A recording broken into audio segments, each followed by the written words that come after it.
አሜሪካን ሀገር ሆናችሁ ስታተሳችሁን አጀስት ለማድረግ የምትፈልጉ ሰዎች ወይም ደግሞ ግሪን ካርድ ለማግኘት የምትፈልጉ ሰዎች በቤተሰብ ሊሆን ይችላል በትዳር ሊሆን ይችላል የምትፈልጉ ሰዎች ከዚህ በፊት አንዳንድ የሰራሁት ፕሮግራም አለ አዳዲስ ህጎች አሉ እነዛ ህጎች በተመለከተ አንዳንድ ነገሮች ሼር አድርጌያለሁ ዛሬ ላጋራችሁ የመጣሁት ደግሞ ከአዲሱ ህግ ጋር በተያያዘ USCIS አዳዲስ ጥያቄዎችን እየጠየቀ ይገኛል እነዚህን አጀስት አድራጊዎች ሰዎች ማለት ነው እነዛ ጥያቄዎች ምንድናቸው የሚሉትን ዛሬ ሼር ላደርጋችሁ ሞክራለሁ በሚቀጥለው ፕሮግራም ደግሞ ለነዚህ ጥያቄዎች እንዴት ነው መልስ መስጠት ያለብኝ እንዴት ነው መዘጋጀት ያለብኝ ምን አይነት ነገሮች ነው መዘጋጀት ያለብኝ የሚለውን ደግሞ በሚቀጥለው ፕሮግራም ለመናገር ሞክራለሁ አላን ጉደታ ነኝ ከአላን ጉደታ የጠበቃ ቢሮ እንግዲህ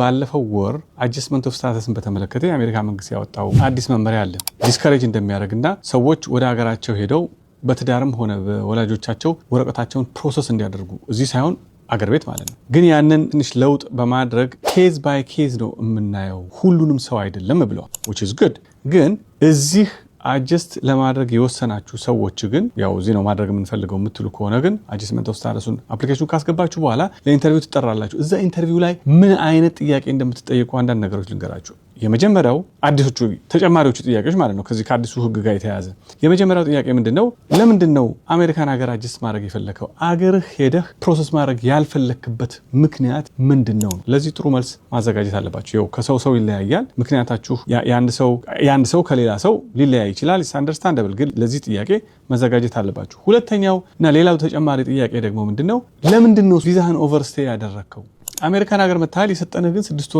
ወር ቪዛ ነው ወይም የ3 ወር ቪዛ ነው አንተ ግን ከ6 ወር የበለጠ ቆይታል ምንድነው ዋናው ምክንያቱ ምንድነው ለዚህም ጥሩ መልስ ማዘጋጀት አለባችሁ ሌላው ተጨማሪ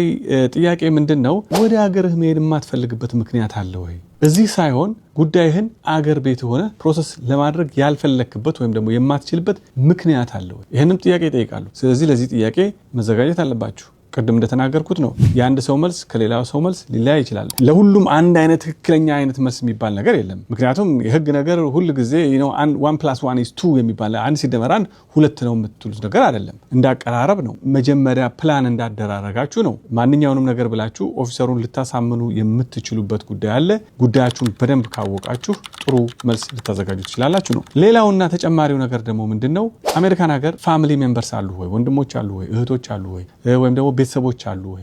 ልጆች አሉ ወይ እነዚህንም ጥያቄዎች ይጠይቃሉ ኦፊሰሩ ሰፋ ያለ ዲስክሬሽን ነው የሚሰጠው ሰፋ ያለ ዲስክሬሽን ማለት ምንድነው ስልጣን አለው የናንተን ነገር ቶታሊቲ ኦፍ ሰርከምስታንስስ ይሉታል ሁሉንም ነገር ያይና መጨረሻ ላይ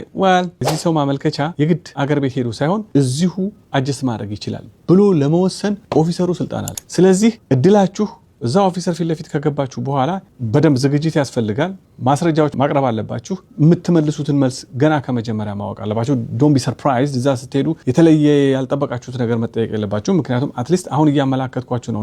ለነዚህ ጥያቄዎች ዝግጅት ማድረግ ያስፈልጋል እንዴት ነው መመለስ ያለባችሁ ምን ብትሉ ጥሩ ኦፊሰሩን ሊያሳምን ይችላል የሚለውን ደግሞ በሚቀጥለው ፕሮግራም አድሬስ ለማድረግ ሞክራለሁ የሚጠቅም መረጃ ነው መረጃ ሁሉ ጊዜ ለስኬት ቁልፍ ነው አላን ጉደታ ነኝ ከአላን ጉደታ ይጠበቃ ቢሮ